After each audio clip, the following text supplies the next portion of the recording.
Chief Justice Roberts, President Carter, President Clinton, President Bush, President Obama, fellow Americans, and people of the world, thank you.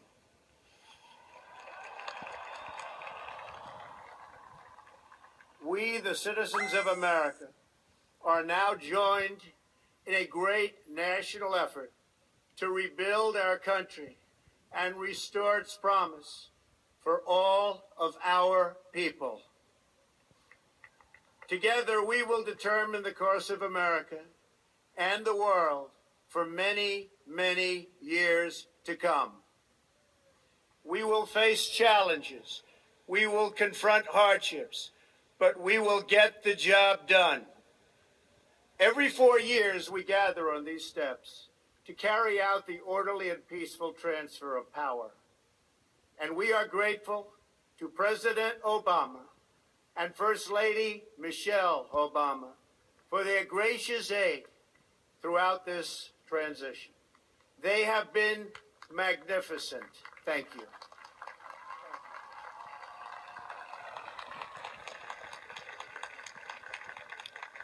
Today's ceremony, however, has very special meaning because today we are not merely transferring power from one administration to another or from one party to another, but we are transferring power from Washington, D.C., and giving it back to you, the people.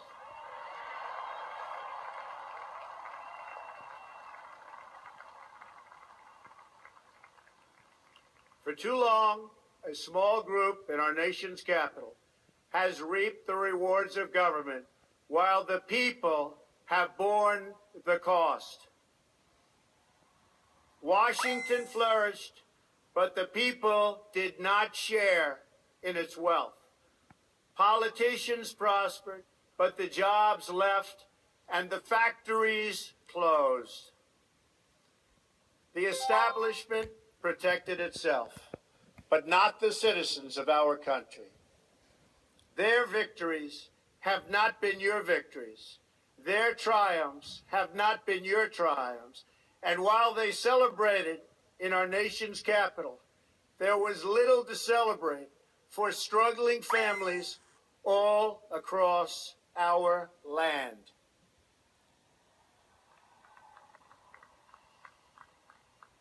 That all changes starting right here and right now, because this moment is your moment. It belongs to you.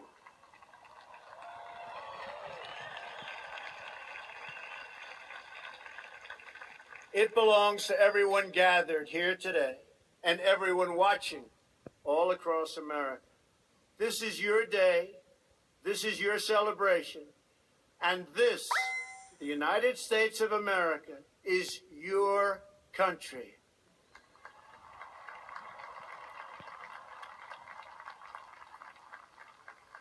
What truly matters is not which party controls our government, but whether our government is controlled by the people.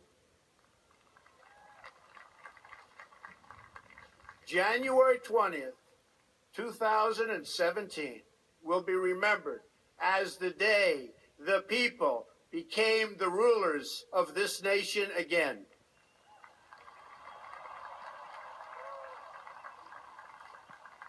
The forgotten men and women of our country will be forgotten no longer. Everyone is listening to you now. You came by the tens of millions to become part of a historic movement, the likes of which the world has never seen before. At the center of this movement is a crucial conviction that a nation exists to serve its citizens. Americans want great schools for their children, safe neighborhoods for their families, and good jobs for themselves.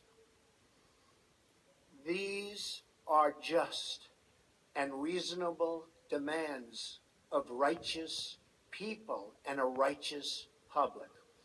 But for too many of our citizens, a different reality exists. Mothers and children trapped in poverty in our inner cities, rusted out factories scattered like tombstones across the landscape of our nation, an education system flush with cash, but which leaves our young and beautiful students deprived of all knowledge.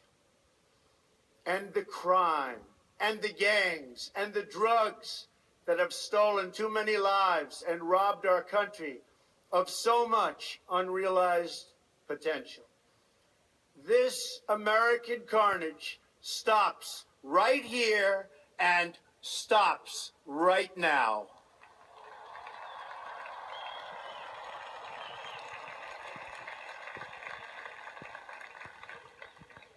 We are one nation, and their pain is our pain.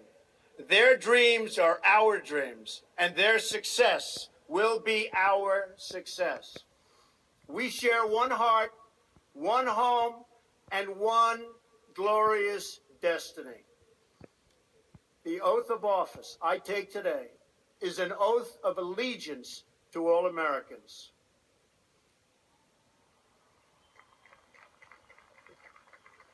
For many decades, we've enriched foreign industry at the expense of American industry, subsidized the armies of other countries while allowing for the very sad depletion of our military. We've defended other nations' borders while refusing to defend our own.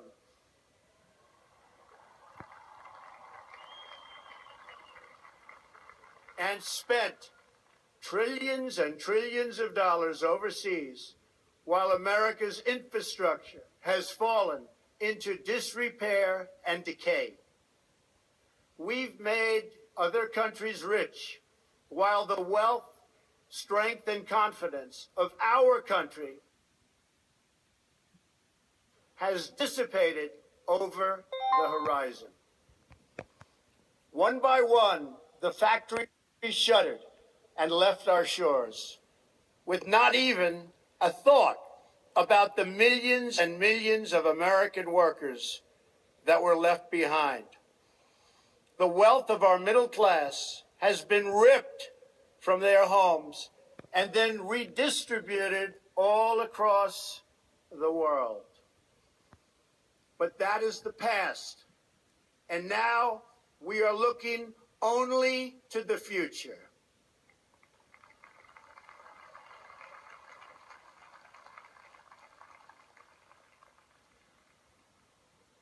We assembled here today are issuing a new decree to be heard in every city, in every foreign capital, and in every hall of power. From this day forward, a new vision will govern our land. From this day forward, it's going to be only America first. America first.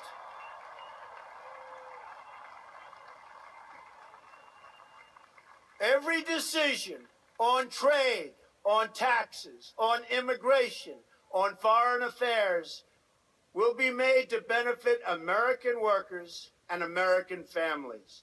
We must protect our borders from the ravages of other countries, making our products, stealing our companies, and destroying our jobs.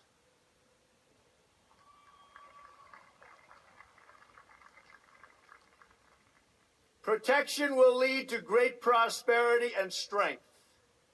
I will fight for you with every breath in my body, and I will never, ever let you down.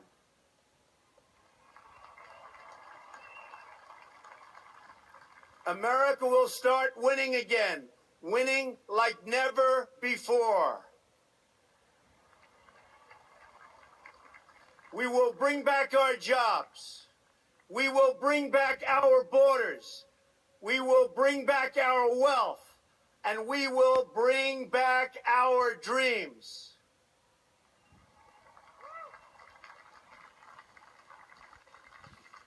We will build new roads and highways and bridges and airports and tunnels and railways all across our wonderful nation.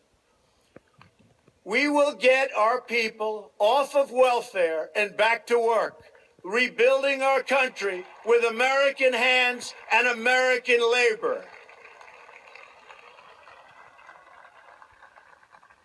We will follow two simple rules: buy American and hire American.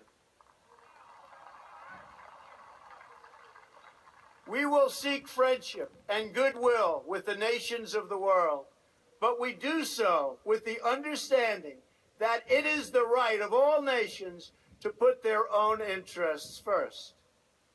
We do not seek to impose our way of life on anyone, but rather to let it shine as an example. We will shine for everyone to follow. We will reinforce old alliances and form new ones and unite the civilized world against radical Islamic terrorism, which we will eradicate completely from the face of the earth.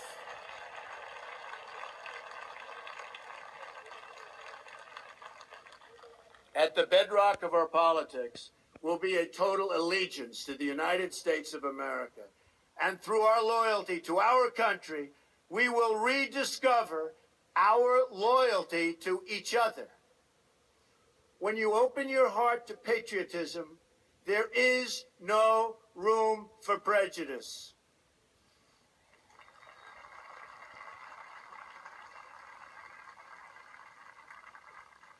The Bible tells us how good and pleasant it is when God's people live together in unity.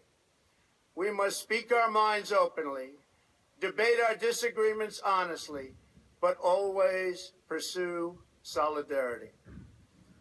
When America is united, America is totally unstoppable.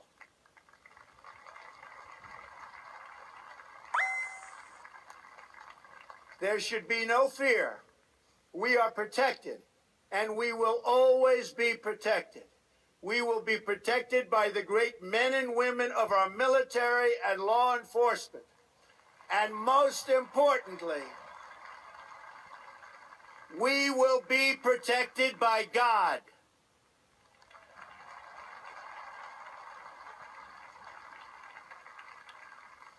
Finally, we must think big and dream even bigger. In America, we understand that a nation is only living as long as it is striving.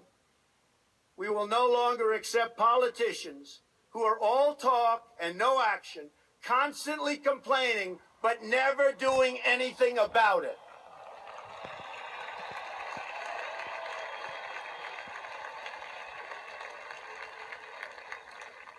The time for empty talk is over. Now arrives the hour of action.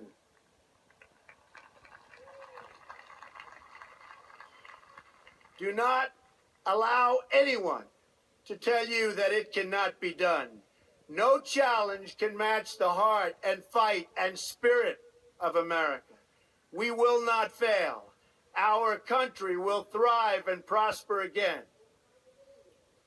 We stand at the birth of a new millennium, ready to unlock the mysteries of space, to free the earth from the miseries of disease, and to harness the energies, industries, and technologies of tomorrow. A new national pride will stir our souls, lift our sights, and heal our divisions. It's time to remember that old wisdom our soldiers will never forget, that whether we are black or brown or white, we all bleed the same red blood of patriots.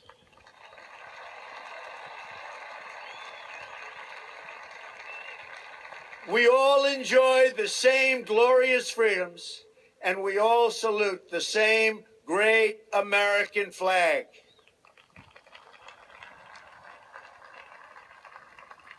And whether a child is born in the urban sprawl of Detroit or the windswept plains of Nebraska. They look up at the same night sky, they fill their heart with the same dreams, and they are infused with the breath of life by the same Almighty Creator.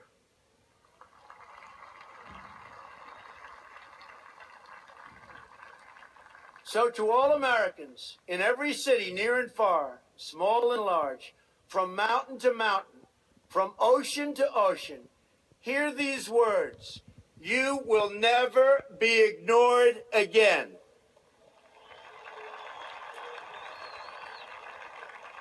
Your voice, your hopes, and your dreams will define our American destiny. And your courage and goodness and love will forever guide us along the way. Together, we will make America strong again. We will make America wealthy again. We will make America proud again. We will make America safe again. And yes, together, we will make America great again. Thank you, God bless you, and God bless America. Thank you. God bless America.